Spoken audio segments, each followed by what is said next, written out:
Audio Jungle.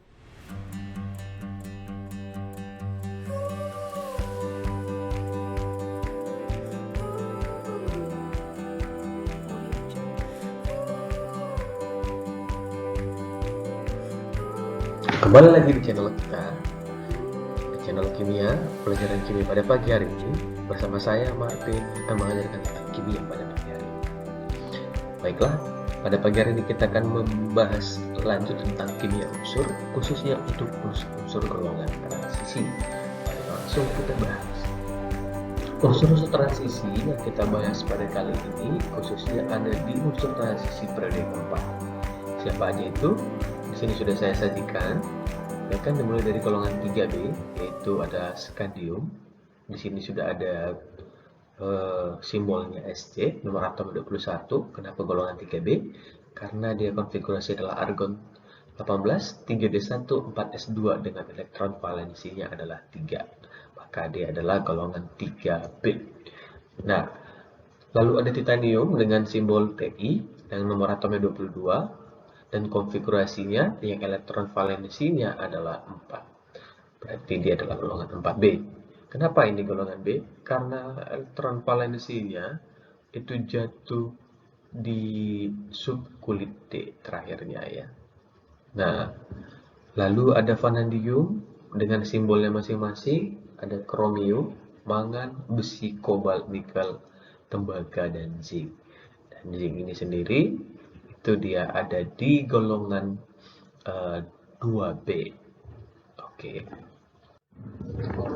Berikut sifat-sifat unsur transisi periode keempat mulai dari nomor atom, massa atom relatifnya, titik leleh, titik didih, yang pasti sangat tinggi karena mereka adalah logam-logam berat. Ada rapatannya juga di sini, warna ini sangat penting kita tahu untuk nanti soal-soal kita di kemudian hari, warnanya apa, khususnya kalau dia memiliki bilangan tertentu yang akan dibahas di selanjutnya ya. Ada energi ionisasi, afinitas elektron, keelektronegatifan, jari-jari ionnya, dan jari-jari atomnya. Juga potensial reduksi, di mana yang paling reduksi adalah si Cu, karena potensi reduksinya itu sangat besar, yaitu positif 0,34 dari antara teman-temannya yang lain. Nah, ini dia kita bahas unsur-unsurnya itu memiliki warna, iya kan? Kalau misalkan kamu tengok dalam kehidupan sehari-hari kita sering jumpa ya, seperti tembaga sulfat yang berwarna biru, biasanya dipakai untuk kolam renang, ya kan? Untuk kalau misalnya kamu tengok kolam renang, kenapa ya airnya bisa sangat warna biru, nggak kayak air di rumah gitu warnanya bening. Salah satunya karena di kolam renang dia itu mengandung namanya tembaga sulfat. Kemudian ada di sini potasium dikromat yang berwarna jingga, dan ada besi SCN 3 kali berwarna merah coklat, FeSO4 hijau muda, dan KMnO4 berwarna ungu. Dan banyak lagi yang lainnya seperti nanti untuk yang lainnya ada kayak PBI2 ya, itu belum transisi juga sebenarnya, dia berwarna putih. Baiklah, keistimewaan unsur transisi ini bisa kita tengok jika beda bilangan oksidasinya, maka dia memiliki warna yang berbeda pula. Misalkan di sini sudah ada contoh ya, untuk skandium yang berbilangan oksidasi positif 3, biasanya dia itu tidak berwarna ya. Nah, namun kalau misalkan ada Ti, itu ada 3 jenis bilangan oksidasinya, mulai dari plus 2, yaitu adalah Ti 2 positif, plus 3 Ti 3 positif, dan plus 4 Ti 4 positif. Itu memiliki warna yang berbeda, di mana masing-masing yang berwarna ungu, hijau, dan tak berwarna. Nah, untuk vanadium di sini ada 4 bilangan oksidasinya dengan senyawanya masing-masing, senyawa ioniknya. Nah, itu memiliki warna yang berbeda-beda. Seperti V2 positif adalah ungu, 3 positif adalah hijau, VO2 positif adalah biru, dan VO4 3 negatif adalah merah. Nah, dari sini kita bisa tengok ya, sudah jelas sekali di sini.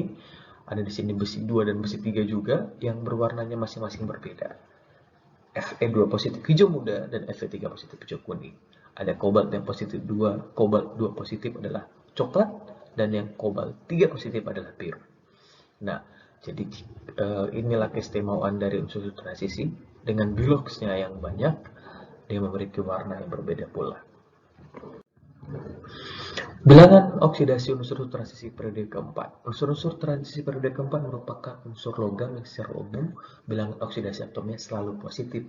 Jadi ingat, mungkin senyawa ionnya itu mungkin dia bermuatan negatif karena dia anion, namun pastinya si logamnya sendiri itu pasti bermuatan positif, ya, ya kan? Dan biloxnya itu biasanya berpositif 2 atau positif 3 atau kedua-duanya.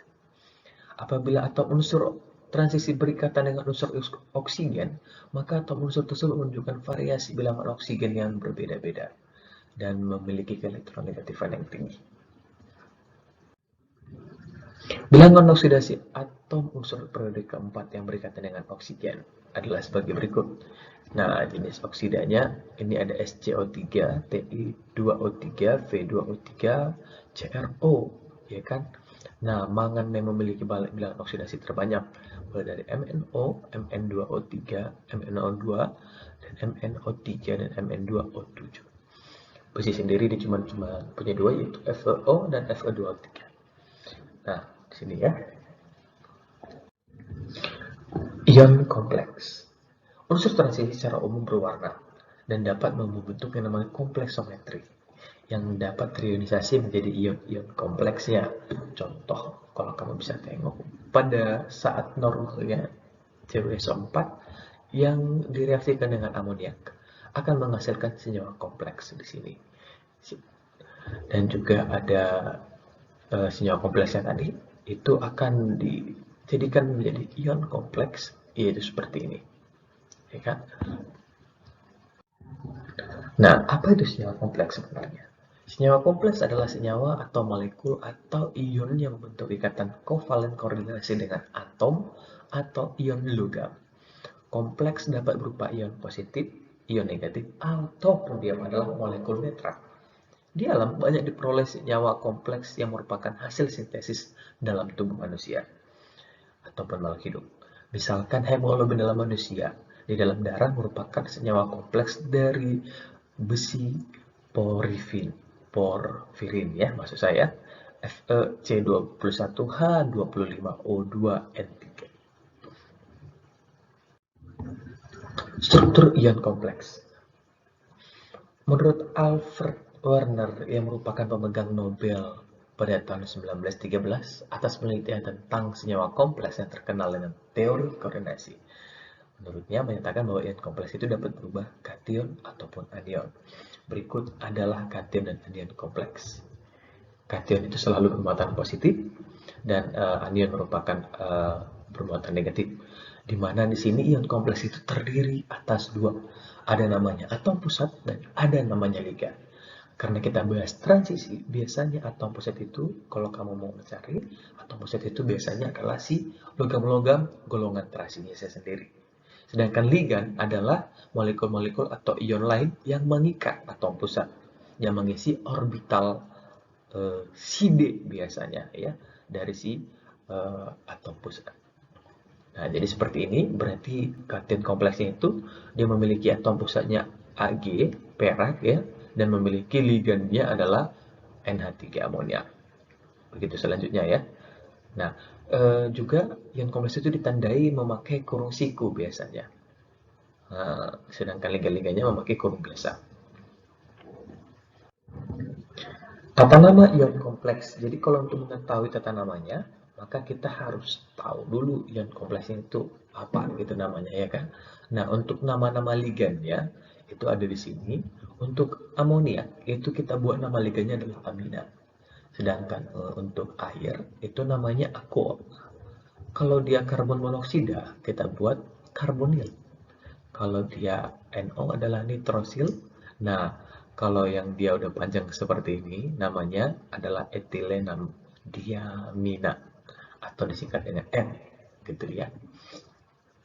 Nah, juga ada ligan negatif, ya. Ini tadi ligan netral, dia tidak ada muatan. Kalau ini ada muatan yang negatif, maka dia ada cyano, ada fluoro, kloro, bromo, iodo, hidrokso, tiocyanotol, dan ada tiosulfato, dan ada sulfato, karbonato, nitro, okso, dan oksolato. Nah, untuk pemberian namanya sendiri, apabila kompleks terdapat lebih dari satu jenis ligan, maka kita harus menunjukkan jumlahnya menggunakan bahasa seperti ini. Kalau misalkan dua adalah di, kalau tiga adalah tri, kalau empat tetra, 5 penta, 6 heksa, dan seterusnya. Hepta, ya kan, untuk 7, okta untuk 8, 9, deka 10.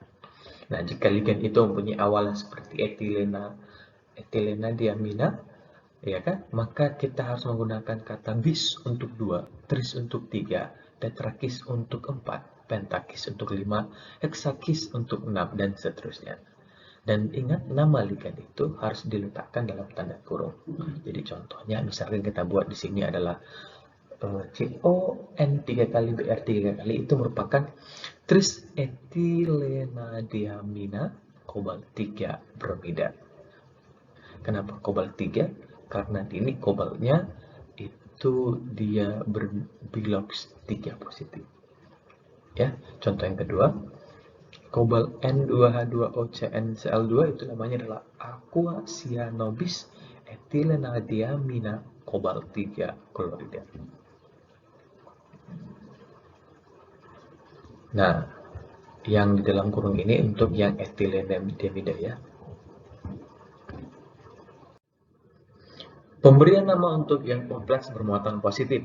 Pemberian nama yang kompleks bermuatan positif adalah dimulai dari nama ligan dan diikuti oleh nama atom pusatnya dan hanya satu kata.